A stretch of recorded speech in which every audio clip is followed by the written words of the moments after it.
Mbele ni kwamba Lagat alipata nafasi ya kufuatilia karibu swala zima la hazina ya dharura ya COVID-19 kwa sababu umepokea msaada wa vyakula. Msaada huo umetokea wapi? Msaada wenyewe ni wa kima cha pesa ngapi?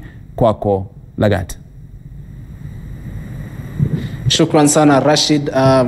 Hazina ya dharura ambayo iliweza kubuniwa bila shaka imeweza kupokea hundi ya milioni 100 ambayo bila shaka ni kwa kiasi cha chakula na vile vile zile dawa ambazo pengine zitahitajika. Utakumbuka kwamba serikali imekadiria kwamba makali ya virusi vya corona kwa muda ambao unakuja kwamba utakuwa kali zaidi, kwamba ukiangazia kwamba kuna wale wa Kenya, asilimia kubwa wa Kenya ambao wanaishi katika hali ya uchochole, ikilazimu bila shaka kwamba kuwe na hazina ya dharura ambayo itaweza kusaidia miongoni mwa Wakenya ambao wanaishi maisha ya uchochole, na vile vile wakati ambapo unakuwa mgumu zaidi ukifuatilia yale makadirio ya serikali kwamba wakati unaweza kuwa mgumu zaidi, na hivyo basi kukaweza kubuniwa hazina ya dharura ambayo bila shaka nina mwenyekiti Karukuna ambaye bila shaka atatueleza kwa lugha ya Kimombo. Just tell us perhaps what transpired today. You had the council, Hindu Council of Kenya meeting you today. What was the breakdown of what you had?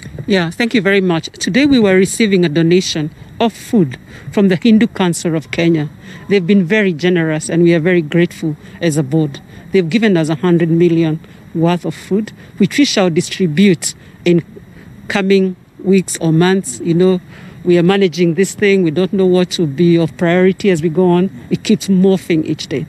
Yeah. It's now getting to a week since the gazette of this particular committee, and perhaps you can tell us what are the target populations that perhaps your committee has identified, and what is the criteria that you're going to use? So since we were formed, I think it's 6 days ago, we've concentrated on first building a good and credible infrastructure that's well governed to take public money.